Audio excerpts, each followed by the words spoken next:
Bharatiya Janata party के सबसे बड़े चेहरे के रूप में उभरे प्रमोद सावंत दूसरी बार मुख्यमंत्री बने हैं और मुख्यमंत्री बनने के बाद डॉक्टर प्रमोद सावंत पर कई जिम्मेदारियां हैं और कई चुनौतियां भी हैं। चुनौती ये कि इनके साथ पूर्ण बहुमत नहीं है और पूर्ण बहुमत के लिए 3 निर्दलीय और 2 एमजीपी के विधायकों का समर्थन लेकर ये सरकार चलेगी। 5 साल इस सरकार को टिकाए रखना है और सबसे बड़ी बात यह है कि विरोधी जो है वो बहुत आक्रामक अभी से नजर आ रहे हैं, क्योंकि सबसे पहला जो चुनाव है वो अब 2 दिन के विशेष अधिवेशन में स्पीकर का चुनाव है और उसमें विरोधी एकजुट होते नजर आ रहे हैं। हमारे साथ बातचीत करने के लिए डॉक्टर प्रमोद सावंत खुद मौजूद हैं। सर, सबसे पहले आपको मुख्यमंत्री पद की बधाई। और ये जो सामने चुनौतियां हैं इसके बारे में आप क्या कहेंगे? सबसे पहले मैं गोवा के लोगों का आभार व्यक्त करता हूं कि जिन्होंने फिर से एक बार हमें सेवा करने का मौका दिया। मुझे लगता है कि भारतीय जनता पार्टी को 20 सीट और हमारे साथ में 3 इंडिपेंडेंट और 2 एमजीपी के एमएलए इन्होंने हमें समर्थन दिया है, तो 25 एमएलए भारतीय जनता पार्टी के सरकार के साथ है और डेफिनेटली यानी स्पीकर पोस्ट के इलेक्शंस के लिए हमें कोई प्रॉब्लम नहीं रहेगी। हम डेफिनेटली सभापति का इलेक्शंस अच्छे से जीतेंगे कल। लेकिन एलेक्स सिक्वेरा को उतारा है कांग्रेस पार्टी ने मैदान में। कांग्रेस का ऐसा कहना है कि AAP party, RG party, Goa Forward party, इनका तो समर्थन है, लेकिन एमजीपी को अगर मंत्री पद नहीं दिया तो उनका भी समर्थन 2 विधायकों का मिल जाएगा, 3 निर्दलीय भी उनके साथ आ जाएंगे, ऐसा उनका दावा चल रहा है।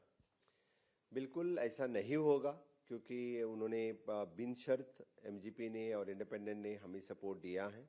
मुझे पूरा विश्वास है कि ये सभी लोग हमारे साथ में रहेंगे। सर, एक कानूनी जो उसकी बाध्यता है वो एमजीपी और इंडिपेंडेंट पे लागू होती है, क्योंकि बिना शर्त आपको समर्थन दिया है, राज्यपाल को लेटर दिया है, लेकिन मंत्री पद उनको नहीं दिया। 8 मंत्री जो बनाए वो भारतीय जनता पार्टी ने अपने विधायकों को बनाए। बाबूश को खुश कर दिया और विश्वजीत राणे को खुश कर दिया, लेकिन जो ये 2 तबका है ये एक बड़ी चुनौती के रूप में सामने नहीं नजर आएगा, क्योंकि अगला पोर्टफोलियो का विस्तार कब होगा ये अभी तक कंफर्म नहीं है। पोर्टफोलियो अभी तो 2 दिन के सेशन में, अभी कल स्पीकर इलेक्शंस है, परसों बजट है, तो उसके बाद में ही यानी मुझे लगता है कि उसे डिस्कशन चल रहा है। कल परसों तक ये सब कुछ चीज पोर्टफोलियो डिस्ट्रीब्यूशन कल परसों के अंदर फाइनलाइज हो जाएंगे। यानी हम ये मान के चलें कि अगला मंत्रिमंडल का विस्तार भी इसी अप्रैल महीने में ही हो जाएगा?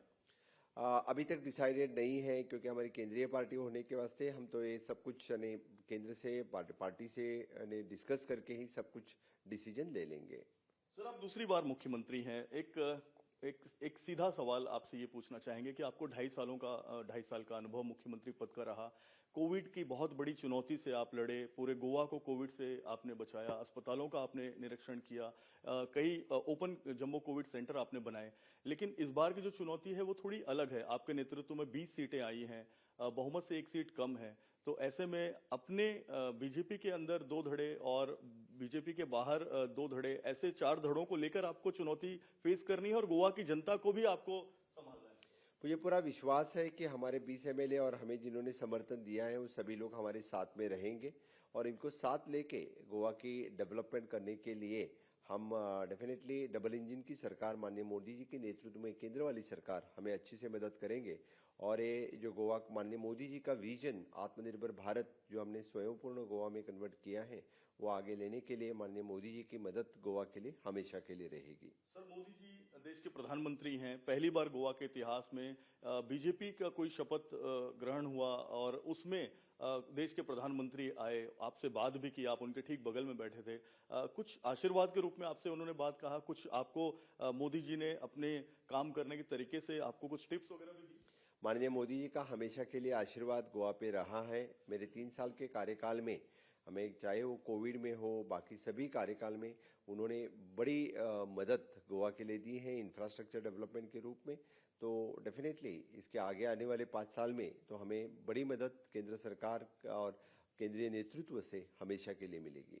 सर, आप दूसरी बार मंत्री बने और मंत्री बनते एक बड़ा निर्णय आपने लिया है कि गोवा की जनता को आपने 3 सिलेंडर का एक गिफ्ट और तोहफा दिया है। गुड़ी पाड़वा का तोहफा ये कहा जा रहा है, गोवा के आम भाषा में गांव-गांव तक ये बात पहुंच रही है। इसको लेकर आप डिटेल में क्या बताएंगे?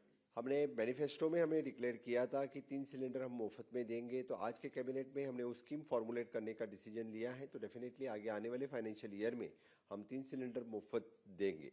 किस तरीके से सर ये वो स्कीम फॉर्मुलेट होगी और उसी तरफ से यानी जो स्कीम फॉर्मुलेट होने के बाद हम 3 सिलेंडर जो लोगों को फ्री देने तो ये जो गरीबी रेखा से नीचे वाले हैं उनके लिए होगा या मध्यम वर्ग? के यानी फाइनेंशियल बर्डन के ऊपर वो डिसाइड होगा कि किस तरह से फाइनेंशियल बर्डन कितना रहेगा, किसको देना है, किसको न देना है, इसके बाद में वो डिसाइड हो जाएगा।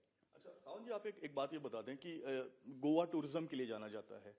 कोविड काल में टूरिज्म काफी ज्यादा प्रभावित रहा। अब टूरिज्म को बूस्टअप करना है, मत्स्य उद्योग को बूस्टअप करना है, ब्लू टूरिज्म जिसको मोदी जी कहते हैं, और इसके अलावा एग्रीकल्चर को यहाँ डेवलप करना है। आपका नया एयरपोर्ट भी केंद्र सरकार की डबल इंजन सरकार की मदद से बन रहा है। इसके ऊपर विस्तार से बताएं, आपकी परियोजनाएं कैसी होंगी? एक तो मैंने पहले ही जैसे कहा कि माननीय मोदी जी का विजन विच आत्मनिर्भर भारत जो स्वयंपूर्ण गोवा में कन्वर्ट करना है, और स्वयंपूर्ण गोवा करने के लिए चाहे वो एग्रीकल्चर सेक्टर हो, हॉर्टिकल्चर हो, डेयरी हो, फिशिकल्चर हो, इस सभी सेक्टर में केंद्र की मदद से हम बहुत अच्छा काम कर सकते हैं। यहाँ इस सभी सेक्टर में गोवा सेल्फ रिलायंट करने के लिए हम काम करेंगे। रही बात टूरिज्म की, तो टूरिज्म को बढ़ावा देने के लिए टूरिज्म सेक्टर में आज तक हमें केंद्र से अच्छी मदद मिली है, जहाँ पे इंफ्रास्ट्रक्चर डेवलपमेंट करने के लिए चाहे केंद्र से मदद हो, चाहे वो पब्लिक प्राइवेट पार्टनरशिप से हमने जो जो इंफ्रास्ट्रक्चर टूरिज्म के लिए यहाँ चाहिए वो इंफ्रास्ट्रक्चर यहाँ डेवलप करेंगे, तो डेफिनेटली उससे एम्प्लॉयमेंट जनरेशन ज़्यादा से ज़्यादा होगा। Third thing is Mopa international airport, जो 15 अगस्त को यानी मोपा इंटरनेशनल एयरपोर्ट का इनॉग्रेशन माननीय प्रधानमंत्री नरेंद्र मोदी जी के हस्ते होगा। ये भी गोवा के लिए एक बड़ी बात है। इससे तो बहुत ज्यादा डेवलपमेंट होगा, विदेशी निवेश आएगा, और सबसे बड़ी बात यह है कि जैसे बनारस में मोदी जी ने पूरा बनारस का कायाकल्प कर दिया है, नया शहर हो गया है। यहाँ संभावनाओं के रूप में पणजी, मडगांव या कौन सी ऐसे जगहों को आप देखते हैं जहां पर हम कायाकल्प करके टूरिज्म को और विदेशी निवेश को बढ़ा सकते हैं? मोपा इंटरनेशनल एयरपोर्ट होने के बाद डेफिनेटली मोपा ही नई सिटी डेवलप हो सकती है, और हमें आशा है कि एक बार मोपा इंटरनेशनल एयरपोर्ट होने के बाद पूरे हमारे जो पेडणे तालुका एट प्रेजेंट जो बैकवर्ड तालुका हम कहते हैं, क्योंकि वो undeveloped, in short not undeveloped taluka हम जो कहते हैं, बॉर्डर है, महाराष्ट्र गोवा की बॉर्डर है, जो जहाँ पे उतनी डेवलपमेंट होनी चाहिए थी वो नहीं हो गई है, तो डेफिनेटली वहाँ पे ज़्यादा डेवलपमेंट होने के लिए मदद होगी और मोपा नया सिटी भी हो सकता है। बिल्कुल, साफ तौर पर प्रमोद सावंत जो दूसरी बार मुख्यमंत्री पद की शपथ लिए हैं और दूसरी बार मुख्यमंत्री बनने के बाद पहला बड़ा निर्णय लिया है 3 सिलेंडर गोवा की जनता को देने का, जिसका वायदा भी किया गया था भारतीय जनता पार्टी के घोषणा पत्र में। और आगे और कई चुनौतियां हैं, उनका सबका सामना करने के लिए मुख्यमंत्री जी तैयार हैं। कैमरामैन सचिन सावंत के साथ जयप्रकाश सिंह, इंडिया टीवी, गोवा।